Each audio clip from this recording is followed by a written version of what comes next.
Nah, tadi kan 3W itu adalah warisan, kemudian wasiat gitu ya. Iya. Nah, padahal kan kalau dalam warisan itu kan sebetulnya sudah diatur dengan detail itu, Umi ya. Betul, ada di Quran. Ya. Kenapa kita masih harus tulis wasiat ya, Iya. Jadi kalau wasiat itu kan kenapa? Boleh. Jadi di samping warisan kita boleh kasih wasiat. Itu sahabat Nabi itu, Bu Sri. Jadi namanya Sa'ad bin Abi Waqqas. Karena kaya banget. Saking kayanya Bu Sri. Saking kayanya luar biasa. Dia punya anak perempuan cuma satu. Kalau perempuan kan warisannya cuma setengah. Sementara nggak ada yang lain. Istrinya udah nggak ada. Maka akhirnya kata Sa'ad bin Abi Waqqas, ya Rasulullah, aku mau kasih wasiat. Aku mau sedekahin 2/3 bagian. Aku mau sedekahin semuanya, maaf, awalnya semua. Semua, karena anakku udah aku kasih rumah, anakku udah aku kasih semuanya. Kata Nabi nggak boleh. Ya udah 2/3 deh, kata dia. Nggak boleh, kata Nabi. Terus gimana ya Rasulullah? Wasiat yang paling banyak 1/3. Kasih ke orang. 1/3. Nah ini nggak ada di warisan nih Bu Sri. Jadi sekaya-kayanya kita nggak boleh menginfakkan harta semuanya. Paling banyak 3, karena untuk warisan. Jadi lebih baik meninggalkan anak-anak dalam keadaan berkecukupan daripada kekurangan. Seperti itu Bu Sri. Ya. Baik, jazakillah Umi. Wayaki. Terima kasih Bu Sri. Mungkin satu lagi dari ahwati fillah lain yang ingin menyampaikan pertanyaan, silakan. Boleh aku ya Nadia? Iya Mbak Vivi, mangga. Assalamualaikum Umi. Iya, waalaikumsalam. Tadi kan Umi sampaikan bahwa jangan semua hal itu diukur dengan uang. Nah gimana ya Umi kalau kita menyikapi orang yang kadangkala itu kita dengar misalnya meminta melakukan sesuatu kepada seseorang, tapi dia sampaikan sepertinya ya sudah berikan aja misalnya uang gitu Umi agar dia bisa bekerja lebih baik. Kalau seperti itu gimana ya Umi? Iya. Jadi bagaimana orang yang kalau meminta padahal dia masih bisa bekerja gitu ya?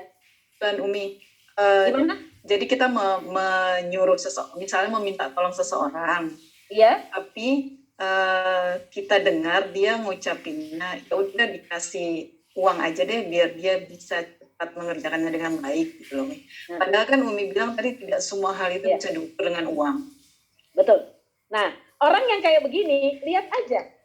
Dia nggak akan panjang, rezeki nggak akan nguber dia. Ada, emang begitu ada tuh TV saya. Ada yang begitu. Ya kan, ini lama nih dia kalau nggak dikasih duit. Kasih duitnya biar cepet. Nah, ya kan.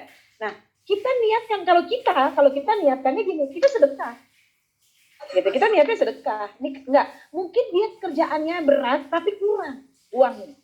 Ya kan? Karena uangnya kurang udah kita kasih, gitu kan. Kita kasih, kita niatnya sedekah. Tapi kalau kitanya, sayanya, ya pribadinya, personalnya, jangan bekerja karena uang. Kalau kita bekerja karena uang, sekali lagi nggak akan panjang usianya. Rezeki nggak akan mengejar kita. Harta nggak akan berpihak ke kita. Harta akan lari dari kita. Karena kita duit, udah, ujung-ujungnya duit. Gitu. Tapi kalau kita melihat ada orang misalnya kalau saya Gojek misalnya, saya tanya, dari mana Pak? Dari sini. Oh jauh ya Pak, ya macet nggak? Nggak Bu. Gitu. Kelihatan dia ikhlas, saya kasih malahan. Tapi saya pernah juga ada tukang Gojek gini, Bu ini ada paket, oh ya, ini Bu ada kiriman, oh ya makasih ya. Gitu. Mau ngasih tip nggak? Ada loh yang begitu. Mau ngasih tip nggak? Oh saya kaget. Begitu kan ya. Padahal saya dengan izin Allah ya suka ngasih gitu. Tapi dia mau ngasih tip nggak? Karena dia bilang gitu, mau ngasih tip nggak? Saya bilangnya enggak. Saya bilangnya gitu. Ya kan?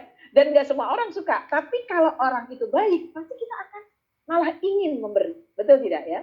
Jadi sebaiknya begitu. Kalau ada orang yang seperti itu, salah dia. Ingat loh teman-teman, ketika kita di rumah sakit, bukan uang yang datang ke kita. Teman-teman kita yang datang. Ketika kita sedang susah, bukan jabatan yang datang ke kita. Teman-teman baik kita yang akan datang kepada kita. Betul atau tidak?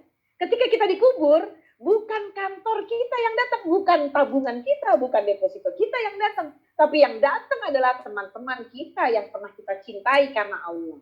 Kita pernah TPM tadi, tebar tuai manfaat terus kepada siapa. Itu yang selalu kita dapat. Nah, jadi kalau masih ada orang yang seperti itu ya, Vivi sayang kasihan. Karena mereka nggak tahu, dia masih. Jadi dia belum ngaji misteri harta. Ingat, harta makin dikejar, makin lari. Makin ditabung, makin habis. Jadi bagaimana yang benar? Tadi kesimpulannya, belanjakan hartamu di jalan yang benar.